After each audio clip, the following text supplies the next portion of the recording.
Posterior al punto explicado anteriormente, tocamos ahora la interfase sólida, donde en el apartado anterior se han tratado los fenómenos de superficie cuando la fase condensada es líquida y la otra fase es normalmente gaseosa. El objetivo de este es el estudio de los fenómenos de superficie cuando la fase condensada es un sólido y la otra es normalmente una fase gaseosa. Antes de comenzar el estudio de estos fenómenos, en concreto la absorción y la reactividad, es decir, la catálisis heterogénea, se van a describir brevemente la superficie sólida, pues presentan diferencias importantes respecto a su estructura. Normalmente se puede pensar en la superficie de un sólido como una estructura homogénea, donde los átomos ocupan posiciones bien definidas y por tanto se repiten regularmente. Se aprecia en la figura, aunque esta es una situación ideal difícil de conseguir en la práctica, ya que la superficie de un sólido suele estar llena de defectos debido al proceso de crecimiento del cristal o bien a procesos sufridos una vez formado. Nos queda los números de colisiones por unidad de área y tiempo, teniendo un valor de 2.034 por 10 a la 21 con dichas unidades, como podemos ver ahí en la figura. Ahora tocamos el punto de fisisorción y quimisorción, donde cuando una molécula de gas golpea una superficie sólida puede rebotar o quedar fija sobre la superficie. En este último caso, la molécula absorbida puede difundirse sobre la superficie, permanecer fija, sufrir una reacción química o disolverse en el interior del sólido.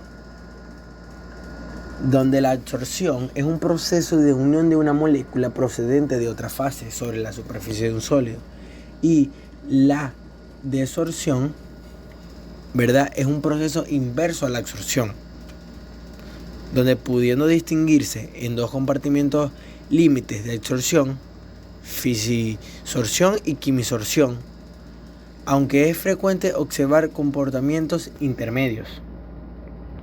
En la absorción física o fisisorción, las moléculas de gas se mantienen unidas a la superficie sólida por medio de fuerzas de Van der Waals, donde estas son interacciones dipolares, mientras que la absorción química o quimisorción propuesta por Langmuir, las moléculas de gas se mantienen unidas a la superficie formando un enlace químico fuerte, como podemos ver en la tabla, donde se resumen las características que definen ambos tipos de absorción.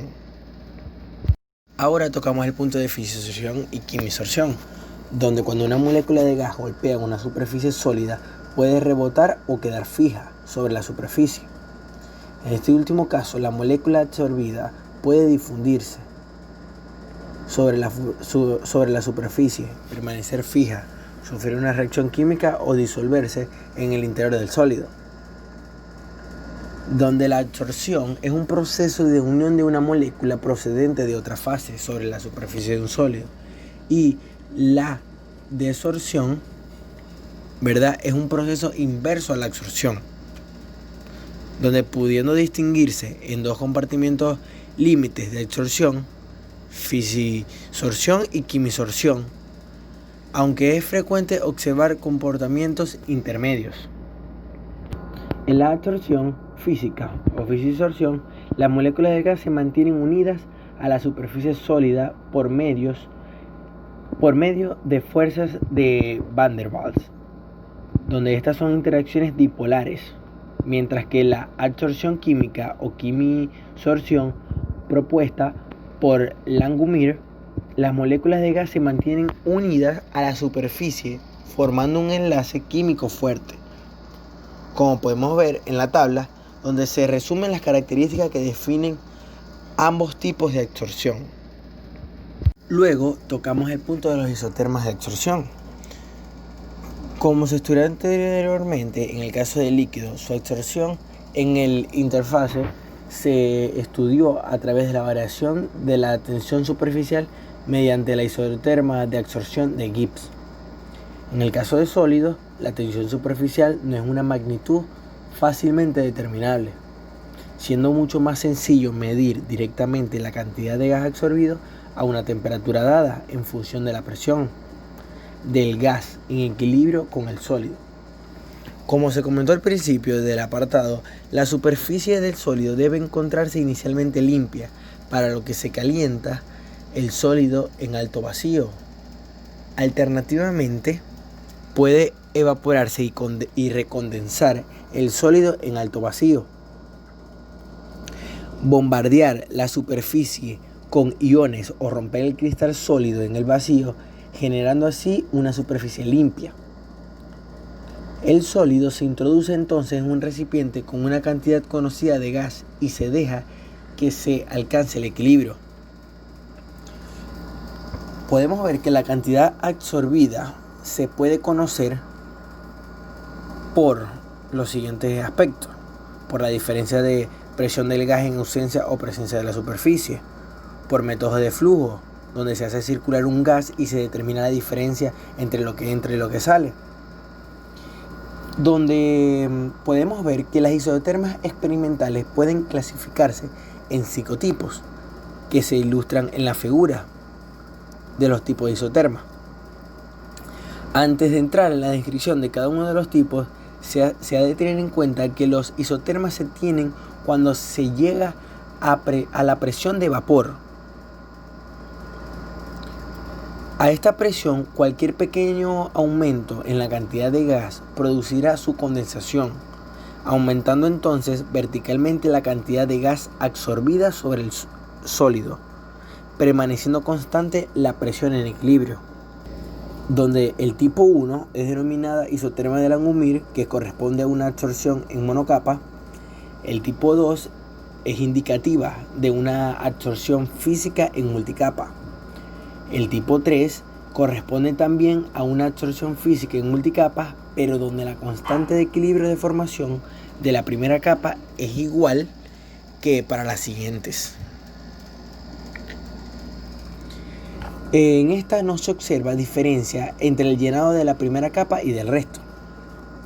Y los tipos 4 y 5 corresponden a absorción en multicapas sobre materiales porosos. Ahora tocamos las isotermas de Langmuir. Dedujo la isoterma tipo 1 empleando un modelo simplificado de la superficie de un sólido. Como la superficie proporciona un cierto número de posiciones para la absorción y todas son equivalentes. La absorción de una molécula es independiente de la ocupación de las posiciones vecinas. Es decir, las moléculas absorbidas no interactúan entre sí. El proceso dinámico de absorción de un gas A se puede plantear como podemos ver allí en la ecuación, donde vemos que Ka es la constante de velocidad de absorción y Kd la constante de velocidad de desorción. Para expresar el grado de extensión de la absorción se introduce la fracción de recubrimiento Q, teniendo en cuenta que sobre cada posición solo puede absorberse una molécula, diciendo que el grado de extensión es igual al número de moléculas absorbidas sobre el número de posiciones de absorción, o el número de posiciones ocupadas sobre el número de posiciones de absorción. Si se consideran cinéticas de primer orden, se obtiene que la velocidad de absorción es proporcional al número de colisiones entre las moléculas de la fase gaseosa y las posiciones de absorción absorbidas, ya que solo se forma una monocapa, como podemos ver ahí así queda la ecuación. Y la velocidad de desorción será proporcional al número de moléculas absorbidas. Al llegar al equilibrio se igualan ambas velocidades, obteniendo dicha ecuación, que la podemos simplificar multiplicando, haciendo una distributiva, y quedaría igual que si se despeja la fracción de recubrimiento, nos queda de dicha forma. Por último, definiendo la constante de equilibrio como K es igual a la constante de velocidad de absorción sobre la constante de velocidad de desorción, se obtiene la isoterma de Langmuir, que queda de la siguiente manera, como pueden ver allí. Alternativamente, esta expresión puede deducirse a partir del equilibrio entre otros productos, posiciones ocupadas, y reactivos, posiciones libres y moléculas en fase de gas. Experimentalmente, el grado de recubrimiento puede obtenerse por la relación entre el volumen de gas absorbido a la presión P y el volumen absorbido cuando la monocapa está sobresaturada, es decir, cubre totalmente la superficie. En función de la presión se obtiene el siguiente comportamiento de tita cuando P es igual a 0 y cuando tita es igual a 0. A valores pequeños de P, tita tiende al Kp, y a valores altos de P, tita tiende a 1, adquiriendo la funcionalidad que se muestra en la figura 4.21. Ahora nos conseguimos con las extensiones de las isotermas de Langmuir. Primero, nos encontramos con la absorción competitiva entre dos gases A y B, ¿verdad? Cuando dos gases compiten por los mismos centros de absorción, entonces se han de resolver los dos equilibrios simultáneamente para obtener las fracciones de recubrimiento del gas A y del gas B en función de las presiones A y B, teniendo en cuenta que la fracción de centros libres será 1 menos el recubrimiento de A menos el recubrimiento de B.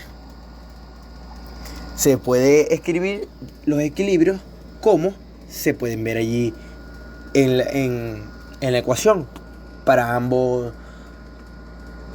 gases. Además, las soluciones para las fracciones de recubrimiento, despejando las expresiones anteriores, pueden facilitar y quedarían de la siguiente manera, como podemos observar allí, igualmente para cada gas. Por otra parte, el segundo punto, el otro tipo de absorción, sería la disociativa.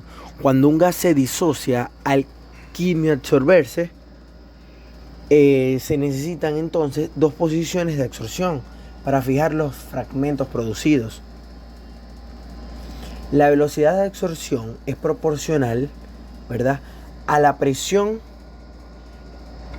y a la probabilidad de que ambos átomos encuentren posiciones de absorción disponibles simultáneamente, quedando la ecuación de la siguiente manera, como ya se planteó, como se dijo. Y por otra parte, la velocidad de absorción es proporcional a las frecuencias de encuentros de dos átomos sobre la superficie y, por tanto, del cuadro de centros ocupados, quedando la ecuación de la siguiente manera. Viendo que en el equilibrio BA es igual a BD, y allí se pueden utilizar la ecuación anterior trabajando con las dos partes. Y por última parte de las extensiones de isotermas de Langmuir, las curvas correspondientes a dichas isotermas con y sin disociación son muy similares, donde el recubrimiento se acerca a 1 con la presión, como se observa en la figura 4.23, en la que se representa la isoterma de Langmuir con disociación, línea discontinua, y sin disociación, línea continua, para distintos valores de K.